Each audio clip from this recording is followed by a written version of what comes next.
tardes a todos los presentes y los que estáis por Zoom. Muy buenas tardes a todos.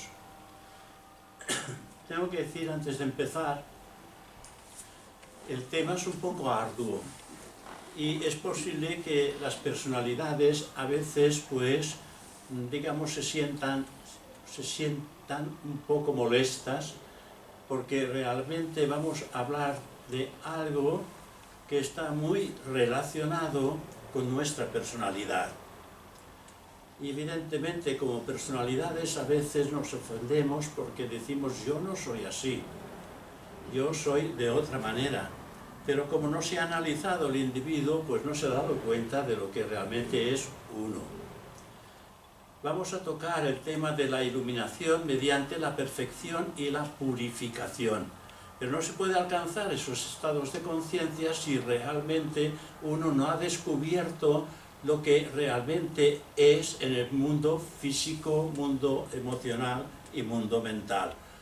Es decir, lo que llamamos el ego inferior o ego personal. Diremos cosas que son muy interesantes, importantes, que si uno las asimila convenientemente, pues puede iniciar esa transformación del carácter, que es lo más importante del estudiante, la transformación del carácter y la purificación del mismo. Bueno, sin más preámbulos, vamos a empezar el tema. Todo lo que hacemos, sentimos, pensamos, se relaciona retroactivamente con el ego personal. Vivimos maneados en él y también nos movemos en círculo. La búsqueda espiritual es realmente un intento para forzar y salir de ese círculo. Me gustaría hacer una especie de imagen de lo que representa salirse del círculo. Tenemos en la sociedad un miembro que antiguamente hacía sus conferencias con unos dibujos muy acertados para llevar la mente hacia un estado de comprensión a través de un diagrama. Y en este sentido, él tenía un diagrama que formaba la experiencia de toda una vida del ser humano en el nacimiento, la adolescencia, la plenitud, el envejecimiento y finalmente la muerte. Si no hacía un cambio completo en su naturaleza humana, pues seguía el ritmo de la circunferencia. Y en la próxima encarnación el mismo ritmo de la misma circunferencia. Pero cuando en una encarnación determinada él hacía un esfuerzo determinado para cambiar los obstáculos que él tenía por la formación de su carácter en el mundo externo, entonces él se salía del círculo. ¿Os dais cuenta? Se salía del círculo y no seguía el movimiento continuo de lo que es la humanidad. Salía del círculo para emprender un nuevo círculo de trabajo y de evolución. Desde otro punto de vista, es un largo proceso de descubrimiento de lo que está profundamente oculto por nuestro ego personal, con sus deseos, emociones, pasiones, razonamientos y actividades. Es improbable que el pequeño ego ponga fin de buena gana a su propio dominio, porque el ego tiene el dominio de la personalidad. Sus maneras engañosas y sus hábitos embusteros pueden inducir a un aspirante a creer que él está llegando a un alto tramo, cuando en realidad está viajando, como he dicho anteriormente, en círculo. El modo de forzar para salirse de este círculo consiste en buscar cómo salir del origen del ego, o bien asociarse estrechamente al verdadero maestro interno, que esto verdaderamente sería lo más importante. El ego al ser finito, no puede producir resultados infinitos a través de sus propios esfuerzos. Urde sus pensamientos y despacha sus deseos un día tras otro. Algo parecido a las telarañas que se renuevan y se agrandan y que nunca desaparecen de los oscuros rincones de una habitación, aunque se la limpie a menudo. Estas telarañas volverán a aparecer, mientras permitamos a la araña vivir en ese rincón. Rastrear al ego hasta su cubil es precisamente como ponerse a cazar la araña y sacarla por completo de la habitación. No hay modo más eficaz y más rápido de alcanzar la meta que indagar cuál es su mismísima fuente, ofrendar el ego a esa fuente y finalmente, a través del sendero de las afirmaciones y los recuerdos, unirse a ella. Desde el punto de vista impersonal y teosófico, nos lleva hasta el descubrimiento de que el ego es una imagen que se forma en la mente, una imagen con la que nos hemos entrelazado inextricablemente, pero que el estudio de la teosofía está empezando a desatarnos y a liberarnos de él.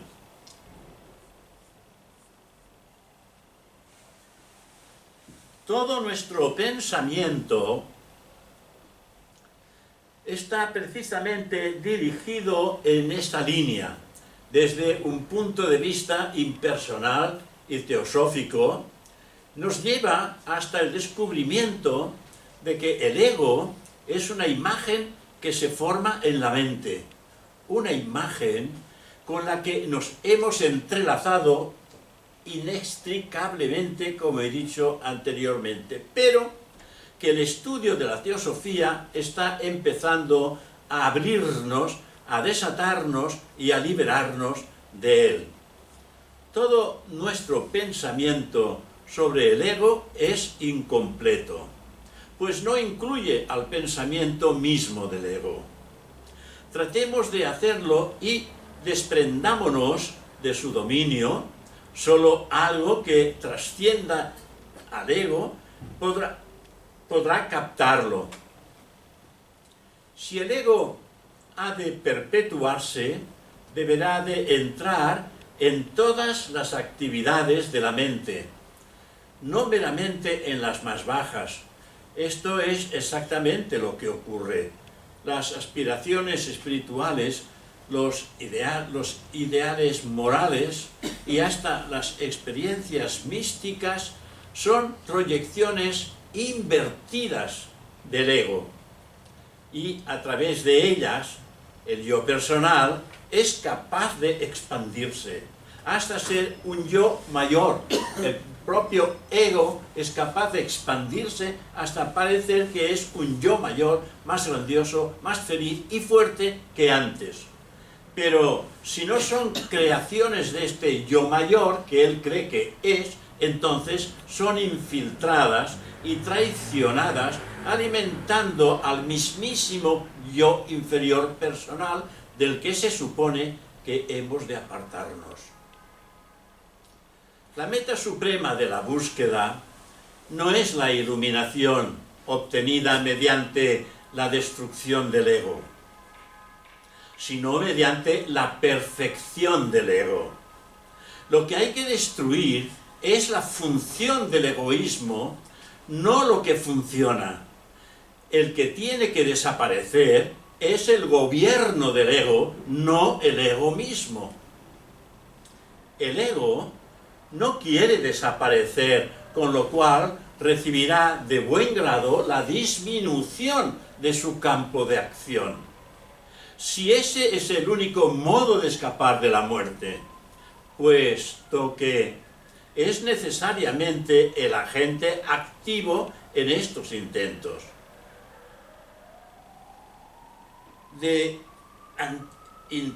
de automejoramiento, y estará también en óptima posición para obtener una victoria aparente sobre sí mismo, pero no como una victoria real. Esta solo podrá lograrse enfrentándose directamente con el ego y bajo la inspiración de la gracia, matándolo directamente. Esto es muy distinto de confrontar y matar a cualquiera de sus amplias y variadas expresiones de debilidades y defectos. Verdaderamente, estos no son lo mismo, son las ramas, pero el ego es la raíz. Mataremos las ramas, pero no mataremos la raíz. Por lo tanto, cuando el aspirante se cansa de esta interminable batalla del largo sendero, con su naturaleza inferior, que pueda ser vencida en una expresión solo para aparecer en una nueva, y se fatiga finalmente de tantos autoengaños. En los imaginados logros, muchos más placenteros del sendero corto. Con toda esta información, estamos lo suficientemente preparados para realizar el último y único recurso, llegar al ego mismo, sometiéndonos completamente, en vez de preocuparnos por sus numerosos disfraces, los cuales pueden ser feos como la envidia o atractivos como la virtud. Sabe cambiar perfectamente de vestidura el ego personal.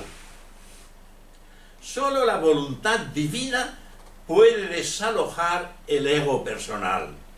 El obstáculo se halla en el ego, que es fuerte, en el yo, que se cruza en el sendero y debe rendirse mediante el sacrificio de las emociones en la sangre del corazón. Pero una vez que salga del camino, sentiremos un alivio tremendo y ganaremos la paz. Pero, ¿qué o quién está buscando la iluminación? No puede ser el yo superior, pues es de naturaleza de la luz. Entonces, solo queda el ego. Este ego es el objeto de tantos sufrimientos y sinsabores. Es el ser que transformado conquistará la verdad y hallará la realidad, aunque tenga que entregarse totalmente al final, como precio que haya que pagar.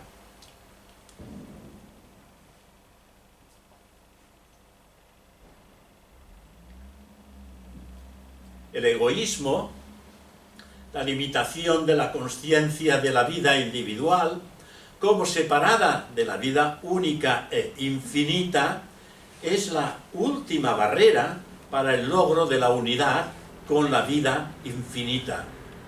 Así como la víbora jamás se mata con su propio veneno, el yo superior jamás se engaña con esta fuerza creadora de imágenes propias de su ego, aunque el ego mismo exista casi continuamente. La autoadulación del ego no deja entrar a la mayoría de las sugerencias que vienen del interior para que sus motivaciones se manchen y su servicio no sea tan desinteresado como parece y su humildad sea una presuntuosa capa secreta de vanidad.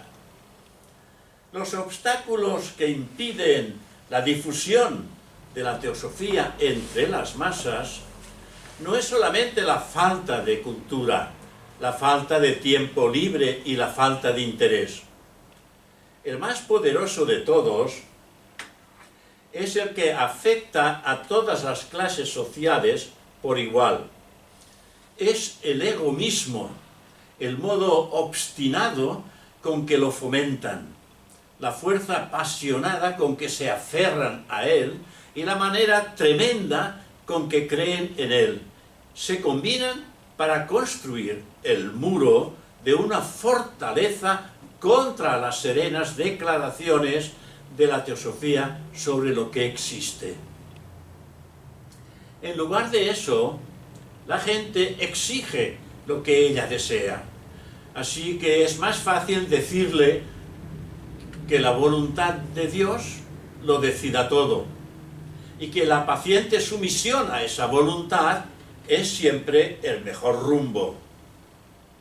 ¿Qué decirle? Que su ciego apego al ego crea gran parte del rumbo.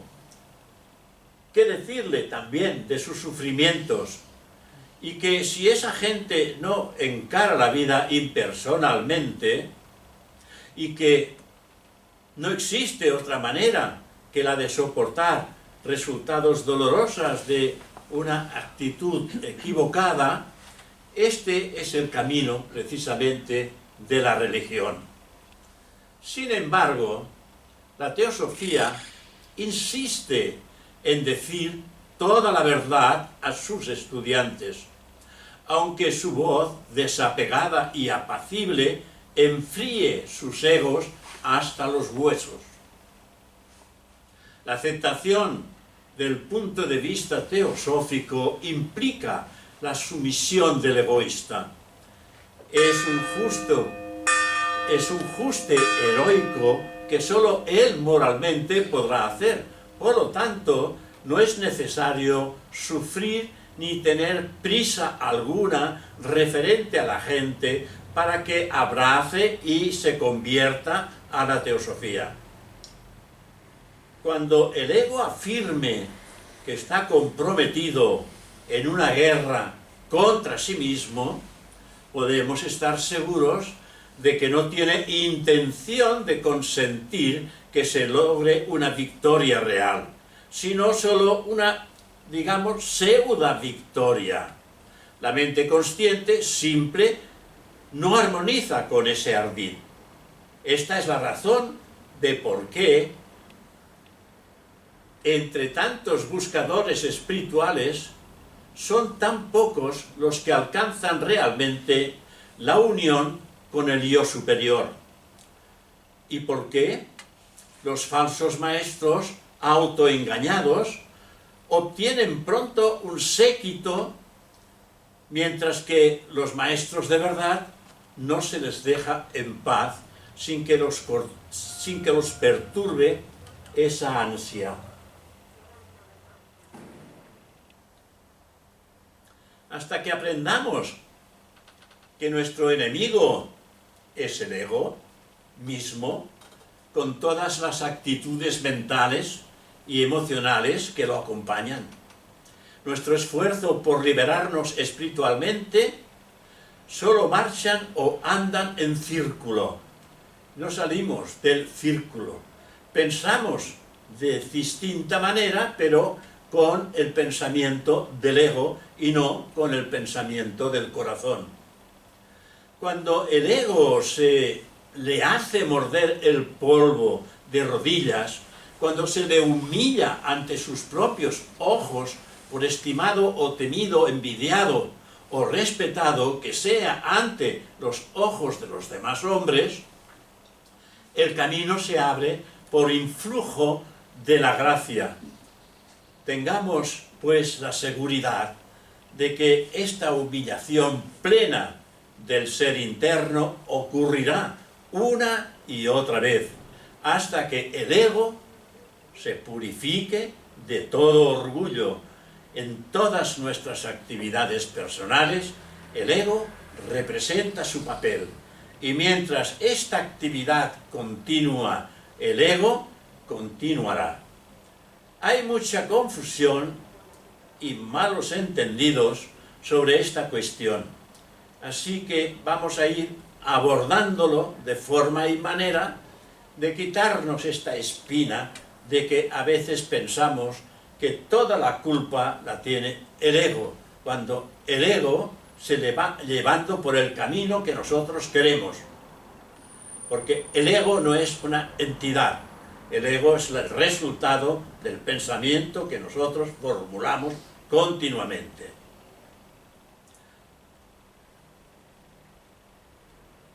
se nos dice que matemos el ego.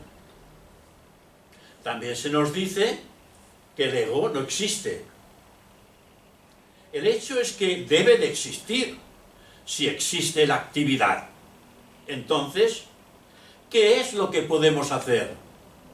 Como estudiantes de teosofía, en principio, pienso que debemos someter el ego al poder superior, poniendo al ego a su debido lugar. Ahora bien, ¿por qué se nos dice que matemos al ego si esto no es posible? La respuesta es que es posible, pero solo en el punto más profundo y elevado de la meditación llamado Nirvikalpa, donde todos los pensamientos son eliminados y donde todos los sentidos cesan de existir. Así que nace o surge, al parecer, una especie de trance. En ese estado, el ego es incapaz de existir, queda inactivo, pero no se le mata, o no volvería otra vez después al concluir ese estado de trance. Realmente no es de utilidad afirmar que el ego no existe, o que sí existe. Se le debe de matar. El hecho es que todos los que buscamos la vida superior lo debemos de tener en cuenta. Parte de la confusión se debe al hecho de que el ego es una cosa cambiante, cambia con el tiempo y la experiencia, mientras que el ser infinito, el último, es inmutable. En ese sentido, al ego no se le puede atribuir realidad en el tiempo y en el espacio. También se habla de una experiencia a la que llaman aniquilación del yo personal. No hay duda de que en la experiencia mística esto es lo que se percibe, pero si esto realmente sucede de manera cabal y completa, ¿no desaparecerían las características de la persona? En realidad, esta desaparición no tiene realidad, no tiene lugar. Las características continúan haciendo sentir en el carácter de cada uno de nosotros. Entonces, ¿qué sucede realmente para que se lo haya asemejado a la aniquilación o a la muerte? El secreto es lo que ha tenido lugar. Es un cambio en la actividad hacia el yo personal. El yo personal subsiste, pero nuestra actitud hacia él la hemos modificado. La tiranía del ego ha desaparecido, lo cual no es lo mismo que decir que el ego mismo ha desaparecido, pero sí la tiranía. El ego no se lo mata realmente. ¿Cómo podría actuar alguien en este mundo sin cuerpo, ni intelecto, sin emoción, ni voluntad? Que esto es parte del movimiento en que el ego trabaja. Lo que ocurre es que, y esto es importante, que el centro del ser es desplazado del ego hacia el yo superior. Imaginad por un momento que desaparece el suelo sólido bajo vuestros pies y se abre un abismo debajo de nosotros. Por nuestros estudios sabemos que en el abismo está la respuesta.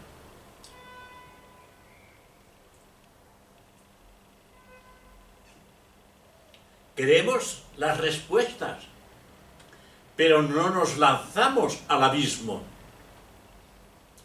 ¿Qué hacemos? Damos un rápido paso atrás que representa la salvación del ego personal. ¿O no?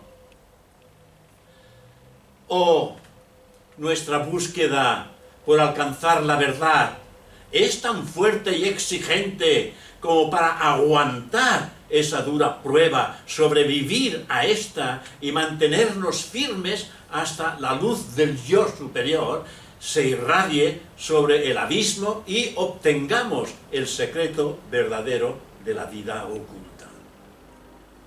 Muchas veces he explicado un pequeño gráfico mental diciendo que nos colocamos en la punta de un abismo, pero que hemos de dar el paso. Algunos de vosotros me lo habéis escuchado, que hemos de dar el paso, pero no lo damos. Y luego acudo un poco a una escena de una película de Indiana Jones, en que su padre pues ha recibido un balazo y él tiene que ir a buscar la curación, tiene que saltar un abismo para encontrar el cáliz donde rellenado con el agua de la vida puede darle la vida nuevamente a su padre. Y sabéis que tiene que pasar de una montaña a otra montaña, tiene que pasar por un abismo. Entonces, como su padre dice, la fe, siente la fe y da el paso por fe. Y da ese paso por fe y no cae al precipicio. Pero él no sabía antes de dar el paso que cae. Es un poco de ejemplo, ¿no? Es un ejemplo material, pero para nosotros nos sirve. Dar ese paso al infinito es obtener la respuesta. Pero tenemos miedo y damos el paso hacia atrás, reculamos porque pensamos que vamos a perder la vida. ¿Y quién piensa que pierde la vida? El ego. El ser interno lo ha conducido al borde del abismo. Pero la personalidad no da el paso. Hace un paso hacia atrás, recula, no quiere todavía dejar de ser como ego. Así que aguantar esa dura prueba, sobrevivir a esta y mantenernos firmes hasta que la luz del yo superior se irradie sobre el abismo y obtengamos el secreto verdadero de la vida oculta. Pues, como no estemos atentos a la antena del discernimiento, el ego personal nos suministrará un sendero espiritual para mantenernos ocupados durante varios años y de esta manera nos impide descubrir dónde ese ego tiene su escondida, su cubir, su guarida. Además, nos suministra una iluminación espiritual para autentificar este sendero. Es por esa razón que es importante decir y tener claro que esa falsificada iluminación es otra forma del propio engrandecimiento del ego. El ego es arrogante, altanero, engreído y autoengañado. Es astuto como un zorro viejo, y capaz de comprometerse en prácticas espirituales de toda clase y, además, demostrar aspiraciones espirituales de todo grado y calidez. Esto quizás puede molestar a algunos estudiantes serios que trabajan en este sentido. Pero tenéis que haceros la pregunta, ¿de dónde ha surgido el ego? El ego, si no está en una personalidad, no puede trabajar. Y cuando no está en la personalidad, está introducido en los átomos permanentes de todo lo que ellos han registrado. Y en una nueva encarnación, estos átomos permanentes van a abrirse y va a manifestarse el carácter anterior antes de morir en esta nueva encarnación. Es verdad y es mentira que no podemos tener al ego con nosotros en la vida de la iluminación mística. Después de todo, el ego es sólo un reflejo extremadamente limitado y a menudo deformado del yo superior, pero aún así es un reflejo. Perdón. Bebo mucha agua, ¿verdad? Pero es que se me seca la boca y entonces no me salen las palabras.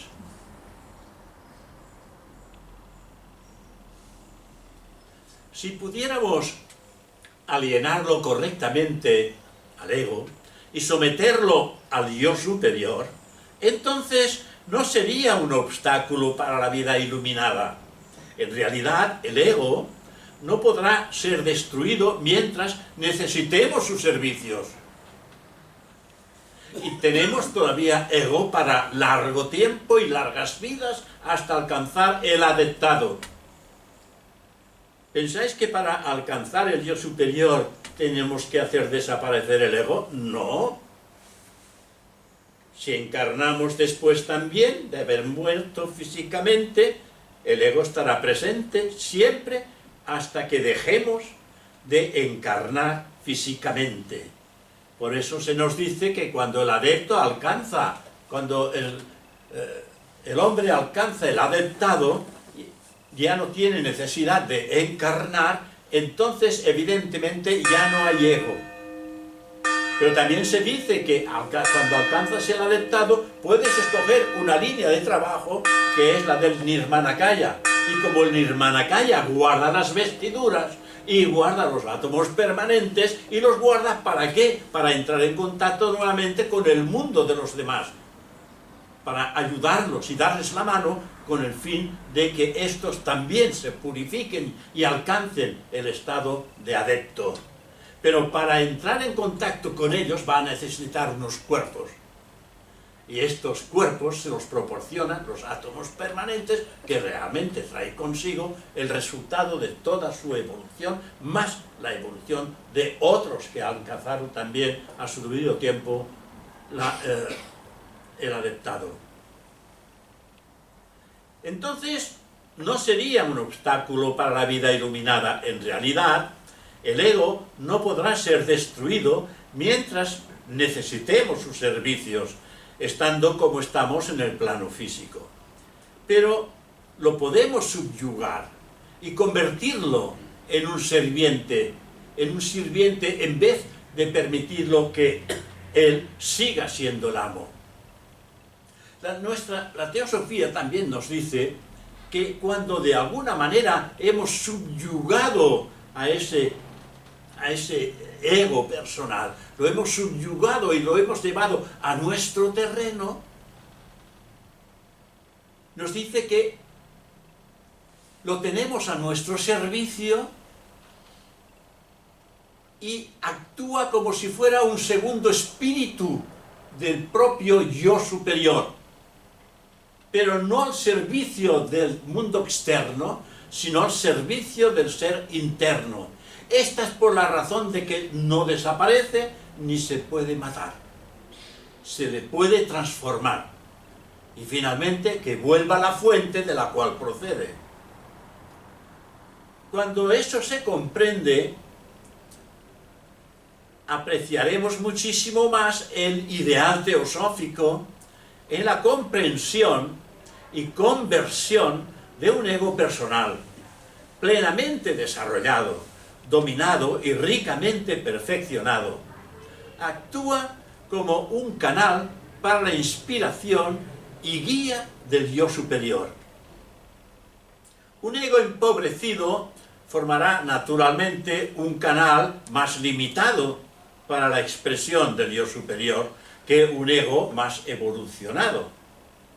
Debemos tener siempre presente que el enemigo real que hay que vencer no es la entidad ego, sino la función del egoísmo.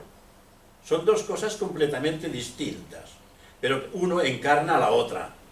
El ego se miente a sí mismo y miente al hombre que se identifica con el ego, y miente también a los demás hombres. El ego inventa constantemente modos y medios para frustrar el objetivo de su propia búsqueda. Y esto lo hace infatigablemente y con más astucia que nunca cuando finge cooperar en la búsqueda y también en compartir la experiencia. Queridos hermanos, no nos engañemos. Son mayoría los aspirantes que se someterán a toda clase de disciplinas para el cuerpo, las pasiones y la mente, pero no se someterán a la disciplina única que realmente importa. Se adhieren a su precioso ego como lapas a un barco y dejarán que todo lo demás desaparezca menos esto. Avanzará más en la búsqueda quien más se empeñe en separarse de su ego. Será una lucha larga, lenta y difícil, pues la falsa creencia de que el ego personal es su verdadero yo, lo aferra con hipnótica intensidad. Debemos poner, pues, toda la fuerza de todo nuestro ser para eliminar el error y establecer la verdad, pues se trata no sólo de un error del intelecto, también de las emociones y también de la voluntad. La consciencia del yo superior se refleja en el ego y éste imagina que tiene su propia consciencia original, es decir, la del yo superior. Extraemos del yo superior la mismísima capacidad de vivir y la mismísima fuerza para pensar la obtenemos de la misma fuente, de la fuente una.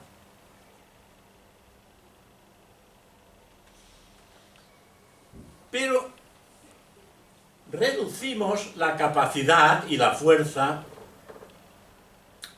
a una esfera fragmentaria, pequeña y principalmente física. Dentro de este recinto, el ego se entroniza, servido pues por nuestros sentidos y encubierto también por nuestros propios pensamientos. Si nos aquietamos y analizamos el ego, descubriremos que es una colección de recuerdos del pasado, guardados por la experiencia y esperanza o temores del futuro, que se anticipan a la experiencia. Si tratamos de atraparlo y separarlo concretamente, no descubriremos que existe en el momento actual, sino solo en lo que se fue y en lo que ha de venir. De hecho, realmente no existe en el ahora, sino que solo parece existir. Por lo tanto, es un fantasma, sin sustancia, y es también una idea falsa.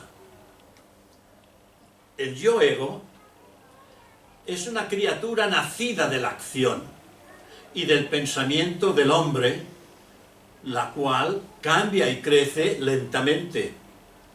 El yo superior es la imagen de Dios, perfecta, acabada e inmutable. Lo que el hombre tiene que hacer, si verdaderamente anhela la realización, es empezar a pensar y trabajar con dedicación para el bien de los demás, cosa que no se cansa jamás la teosofía de decir. No siempre es escuchado, salvo por aquellas personas que realmente están dando un paso de gigante hacia su propia naturaleza superior. Estamos hablando ahora del ego inferior, como si éste fuera un ser separado y especial, una cosa fija, una realidad por derecho propio. Esto es solo debido a las ineludibles necesidades del pensamiento lógico humano tradicional. De hecho, el yo no puede ser separado de sus pensamientos, ya que está compuesto de ellos, y solo con ellos. En pocas palabras, el ego es solo una idea o un engaño que el proceso del pensamiento está jugando sobre de sí mismo. La persona, la máscara que está presente al mundo, es solo una parte de su ego. La naturaleza consciente, compuesta por pensamientos y sentimientos, es la segunda parte. El almacén oculto de sus tendencias, impulsos, recuerdos e ideas anteriormente expresados y luego latentes es la tercera parte. El ego personal o inferior le es muy difícil juzgarse con justicia, mirar sus acciones con una perspectiva correcta, simplemente no puede hacerlo. La capacidad del ego para contraer excusas es ilimitada, incluso la de la justicia y también la excusa de la búsqueda de la verdad. Todo lo que el aspirante puede esperar hacer es reducir el volumen de las actividades del ego y debilitar la fuerza del ego mismo. Para desembarazarse enteramente del ego es algo que está más allá de su propia capacidad. Supongo que surgirán muchas preguntas sobre ese tema, porque realmente a veces pensamos una cosa y realmente es otra. En consecuencia, deberá incorporarse una fuerza externa. Él dispone de una fuerza de esa clase, aunque se manifieste de dos maneras diferentes.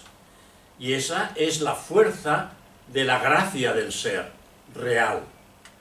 Estos modos son la ayuda directa a través de su propio yo superior, o la ayuda personal procedente de un hombre iluminado.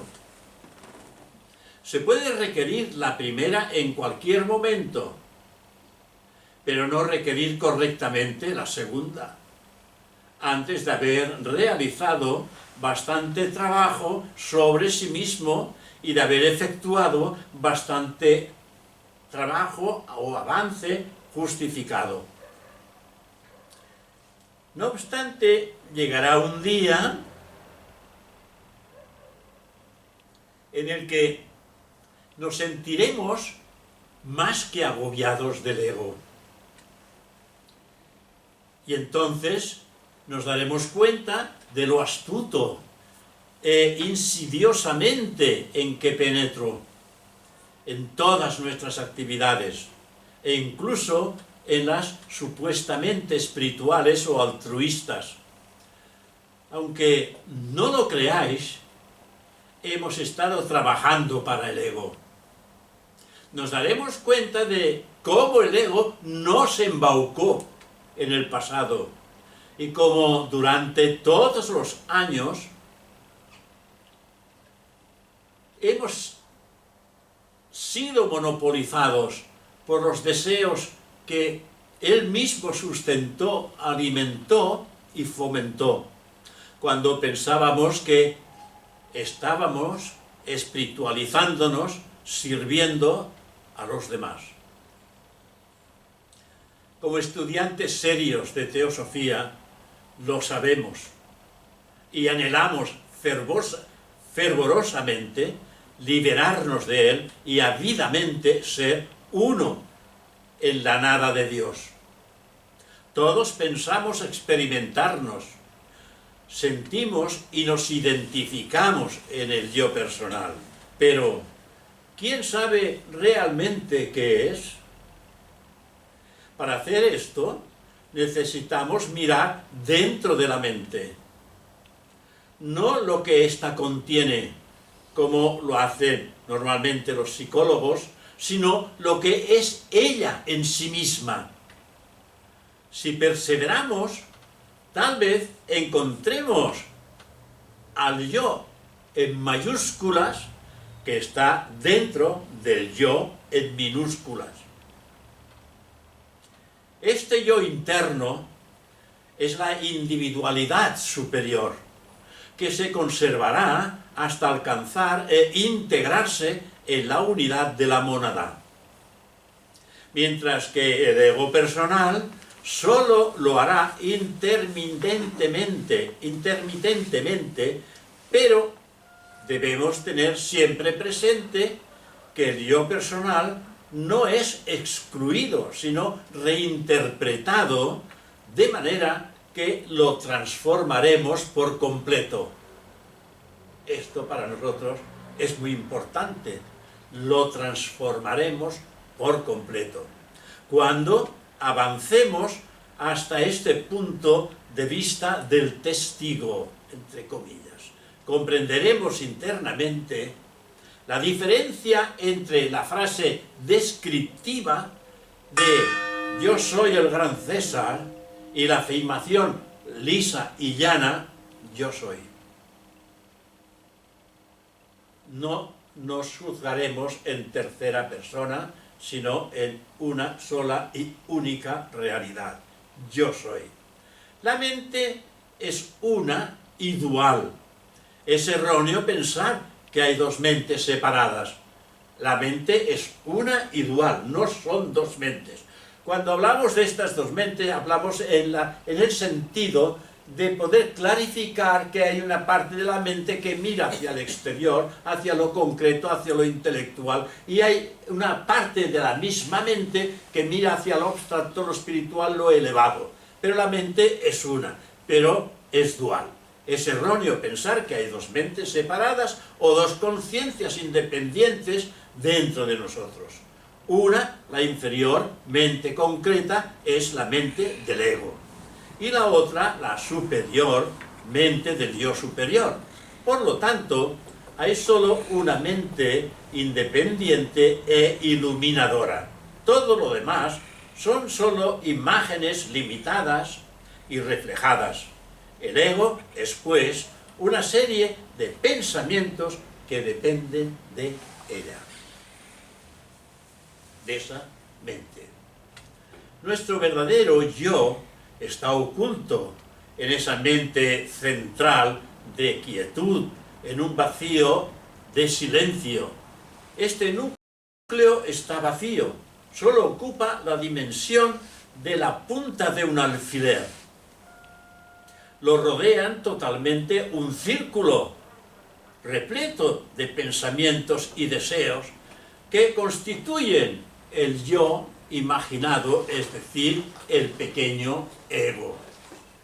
Este círculo está constantemente fermentando con nuevos pensamientos, cambiando continuamente con nuevos deseos y burbujeando alternadamente con alegría o suspirando con dolor.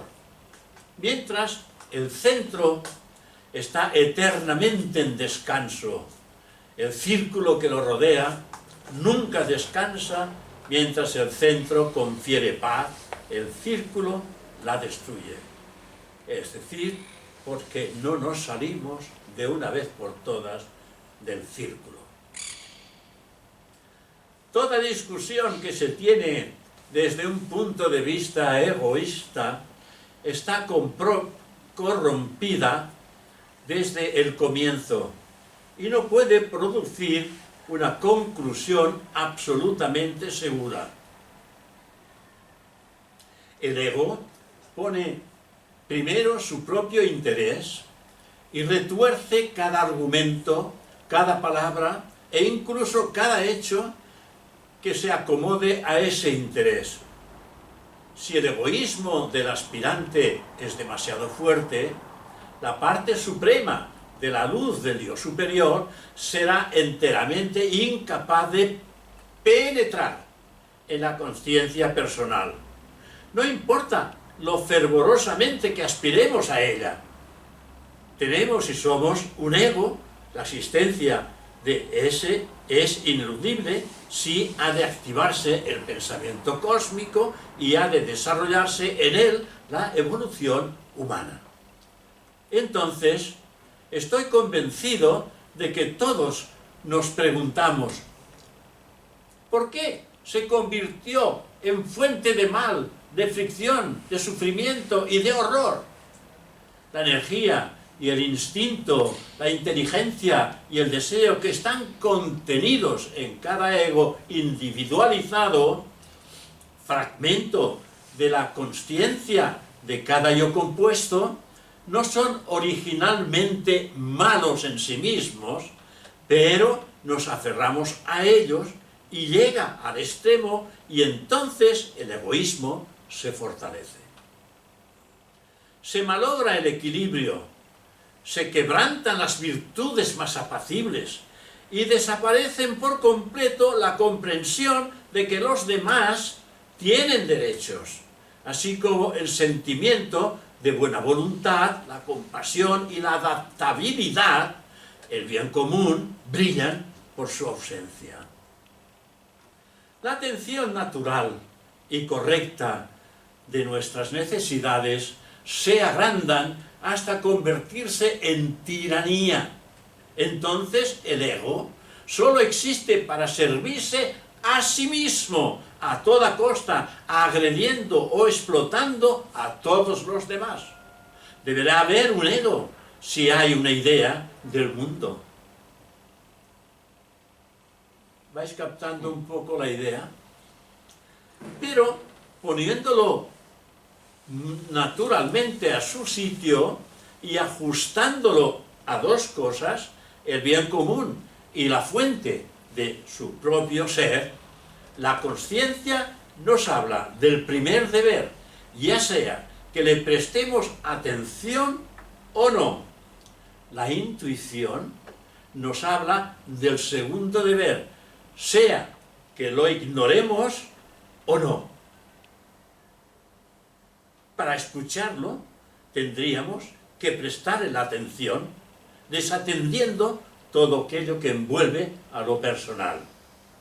Tanto si pasamos por alto o interpretemos erróneamente, digamos, la relación entre el mal y el hombre, no deberá ocultar el hecho de que las energías y la inteligencia usadas para el mal deriven en el principio de lo divino que existe en el hombre.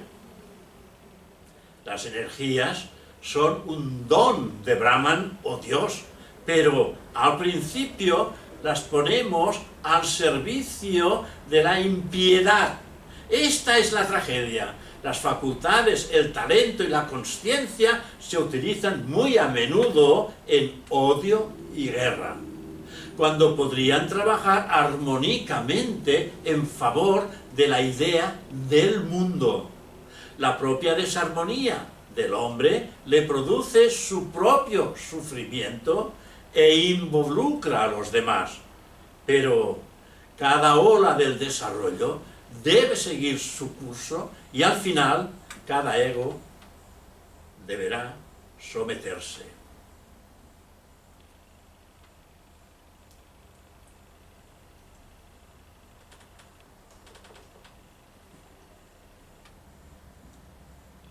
Quien se vuelve empedernido dentro de su propio egoísmo y rechaza su más apacible aspecto espiritual, se convierte en su propio Satán, tentándose a sí mismo, a través de la ambición o la codicia, a través de la aversión o del odio. Al final, él caerá por el karma que crea en la destrucción como consecuencia de su propio lado negativo. Cuando nos damos cuenta que la pasión es algo que surge de nosotros y que asociamos involuntariamente toda nuestra yoidad, descubrimos que el estudio teosófico del yo y la disciplina del pensamiento nos ayuda enormemente para obtener la energía y voluntad suficiente para liberarnos poco a poco del ego personal. Nuestro primer acto mental consiste en pensar en el ser en mayúsculas. Él es el hacedor de nuestro propio yo, en minúscula, personal. Esto no significa que el ego sea de su propia invención personal. El total proceso del mundo lo produce todo, incluida la propia autocreación del ego. Cuando nuestro propio ego se nos vuelve intolerable y cada vez con más frecuencia haciéndonos sufrir, lo podemos tomar como una buena señal de que estamos avanzando en ese camino. El ego gira incesantemente en torno de sí mismo. Es un ridículo espectáculo ver al ego emperifollándose en su espiritualidad religiosa.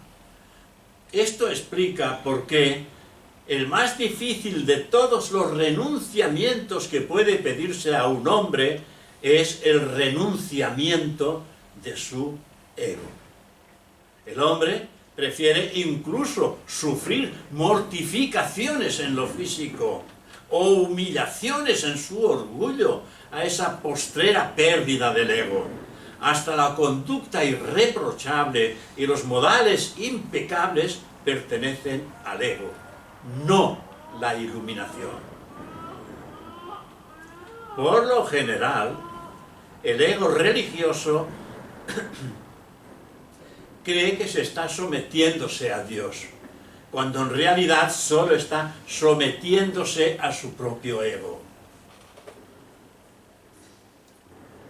El ego se desliza hasta dentro de su trabajo o aspiración espiritual, para que acepte de la enseñanza lo que le convenga a sus propios fines personales y tome lo que le convenga a su propia comodidad. Así que, pensando que están salvados, la verdad es que están crucificados por su propio ego. Esta es la gran atención que todo estudiante avanzado tiene que tener, siempre intentando tamizar mediante el discernimiento de Buddhi la intuición con el fin de saber exactamente qué es lo que está ocurriendo dentro de él mismo. El ego no solo gobierna a los hombres a través de los deseos animales u objetos materiales, también se hace cargo de sus aspiraciones espirituales y las maneja activamente como serios practicantes de teosofía. Debemos de aprender a enfrentarnos con el hecho alarmante de que el ego humano llega a introducirse en las más sublimes aspiraciones por lo divino que todos nosotros tenemos. Por naturaleza, el ego es un impostor y sus actividades un mentiroso. Pues si revelara las cosas como realmente son, o dijera lo que es profundamente verdadero, tendría que dejar al descubierto su propia naturaleza como yo personal, como el pícaro embaucador, que simula ser el hombre mismo y propone la ilusión de la felicidad. La mente ignorante, solo interesada en sí misma, con sus pasiones y reacciones, es la que genera el conflicto y la desdicha. El yo personal condiciona la conciencia que se esfuerza en distinguir lo real de lo irreal. de un estado de ansiedad, miedo y desequilibrio. El ansia forma parte de la mente, deseo, de forma que no hay diferencia cuando se desea más. La personalidad es codiciosa, no solo por lo económico, también por el cariño, por la bendición del maestro o la de Dios. Es codicioso para todo. Incluso cuando recibe cariño o admiración, no está satisfecho y desea más. Esto ocurre porque el yo personal es casa-prisión, es la cárcel, el encarcelamiento, en la que ni siquiera él abre una ventana, y en nuestra enseñanza teosófica se nos asegura que si uno entrega su vida, encuentra la vida eterna. Para que esto ocurra, primero hay que renunciar y después realizar. No querer realizar sin antes renunciar. La renunciación es un gran acto de fe, de confianza en Dios, en el Maestro, dentro de nosotros. Y solo cuando aparece la confianza en el corazón, al parecer, es cuando se obtiene el coraje de dar el paso y estar abierto al vacío, sabiendo que no vamos a perecer. Sabremos que somos divinos y confiaremos en el Dios superior, que evidentemente es el Maestro interno, al que presentimos, pero que todavía no podemos ver. La teosofía afronta el serio problema de cómo pasar de la religión de lo falso al reino de la verdad. Cuando nos encontramos bajo el dominio de una mente incesante activa, da cabida a multitud de pensamientos de baja naturaleza o materiales. Cada pensamiento que proyectamos origina un hechizo en la mente que la precipita a experimentar, poseer o huir.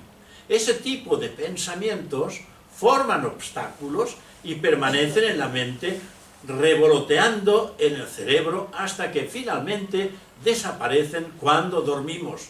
Cuando cesamos de oír el ajetreo mundano, entonces nos dice la teosofía que percibiremos por nosotros mismos el reino de la verdad. ¿Estáis dispuestos a escuchar 5 minutos más? Sí, sí. ¿Sí? Me explico. Ello significa que cuando el cuerpo físico recibe el impacto del dolor, del placer, de la enfermedad, del hambre o la sed, debemos de darnos cuenta de que todo ello son experiencias corporales, no del verdadero ser. Debemos aprenderlo por medio del constante distanciamiento de la consciencia, observando el cuerpo como si fuera parte de un sueño. La identificación con las formas y los objetos es lo que causa el engaño o separación, perdiéndose el sonido único de lo divino. En esencia, lo espiritual, en su verdadera cualidad, no cambia. Pero en la región de la mente, de las emociones, de la voluntad, etc., existe un cambio constante y, por tanto, tenemos la posibilidad y la urgencia de una completa transformación. Precisamente este cambio alude a la frase entrar en el sendero. La transformación que debemos de realizar, según nuestras enseñanzas, consta de varios aspectos y se describe en diferentes términos que no son contradictorios, sino que cada uno describe el mismo fenómeno para guiarnos a entrar en el sendero, algo con lo que pienso que estamos implicados directamente. La teosofía nos aclara que para entrar en el sendero Toda la naturaleza del hombre o mujer debe de experimentar una completa reorganización, sin que su naturaleza sea separada del proceso. Ver el proceso de las cosas con una nueva perspectiva, lo cual implica un proceso de purificación. Los elementos desarmónicos deben de ser eliminados. Todo es una creciente clarificación de la propia naturaleza, del modo en que la mente, que ha sido como un velo, la mayoría de las veces, se vuelva transparente. Y así lo que existe internamente pueda brillar y se abra a la completa verdad, pues no existe contradicción entre que uno es internamente y lo que es por fuera. No hay contradicción. Son instrumentos de consciencia que tenemos a nuestra disposición, pero evidentemente cada uno de ellos tiene que llegar a la purificación total para ser el vehículo eficiente mediante el cual el yo pueda darse a los demás. La purificación en el sendero requiere que haya más armonía en uno mismo, permitiendo así que los diferentes aspectos que hay en nosotros manifiesten una nueva condición. No quiero beber para no haceros perder el tiempo, pero lo necesito. Cuando se compone una composición musical, aparece seguidamente una hermosa frase. Su integración armónica dentro de esta composición no destruye ni quita mérito al espíritu original, sino que la enriquece.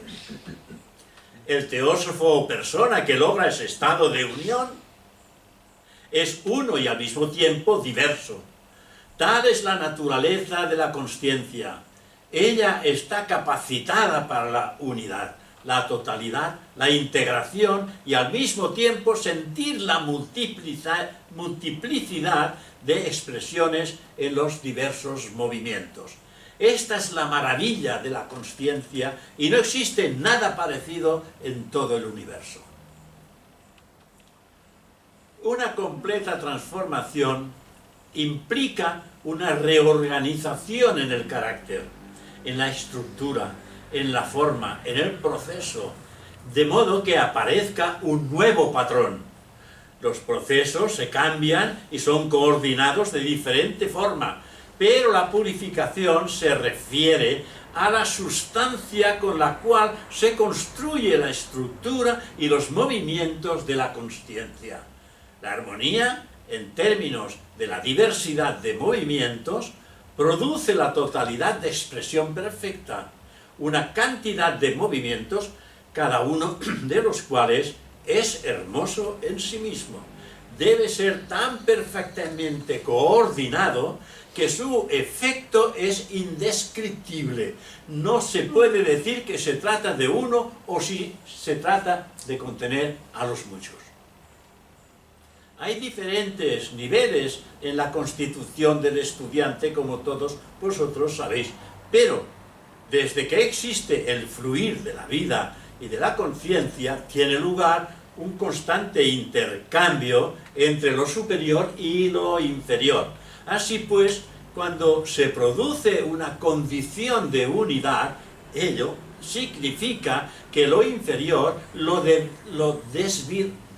desversificado, lo que decae, la porción negativa de la naturaleza de cada uno, gravita hacia lo superior y finalmente se integra en ello.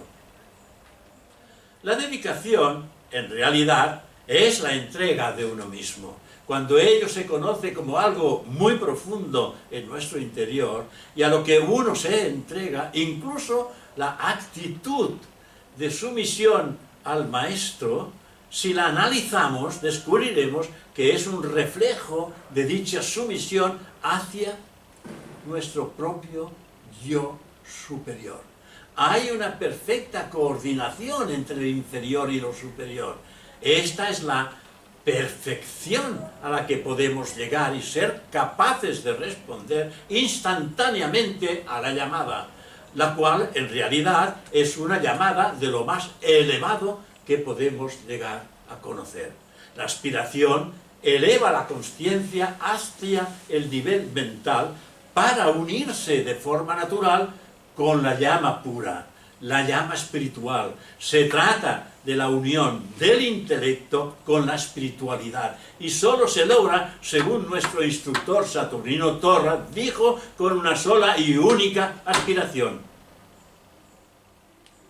Dijo, solo nos separa un paso. Y todos preguntamos, ¿cuál es el paso? Queremos este paso. El paso es una sola y única aspiración. Nada más. No muchas aspiraciones, no muchas escuelas, no muchos libros, no muchas cosas. Una sola y única aspiración. ¿Cuál es esta aspiración? Entrar en contacto con tu propia realidad. Esta es la clave. El ser interno significa lealtad hacia lo elevado de cada uno. El ser interno significa lealtad hacia todo lo que es puro, verdadero, bueno y hermoso. Cuando impera dicha lealtad, no existe el conflicto. Entonces fluye la verdad en lo personal. Pero antes de que podamos recibir la verdad, debemos de estar preparados. Debe de haber un verdadero bautismo, no el que se lleva a cabo con agua, sino con fuego. Pues la verdad es trascendental, pura y hermosa, siendo expresada y sentida en el corazón. El corazón es fuego. Fuego divino. Todo lo purifica. Me refiero al corazón espiritual. El fluir de la verdad surge de lo más profundo y brota dentro de nuestra naturaleza. A ese nivel, la verdad y la vida son idénticas. Esta vida que brota rejuvenece, vitaliza toda la naturaleza, tanto lo bueno como lo malo. También fluye en las elevadas regiones no holladas, no pisadas. Y termino.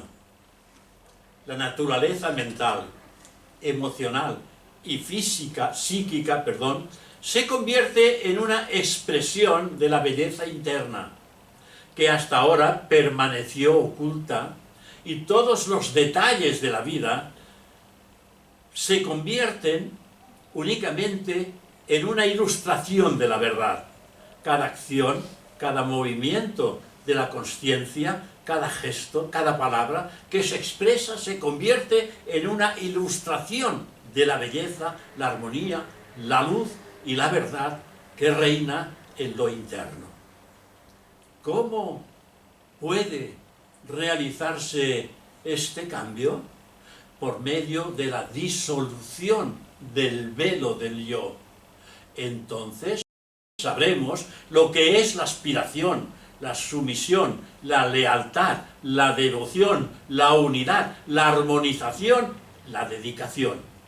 Hasta que no lo logremos, lo que comprendamos de dichos términos será simplemente falso.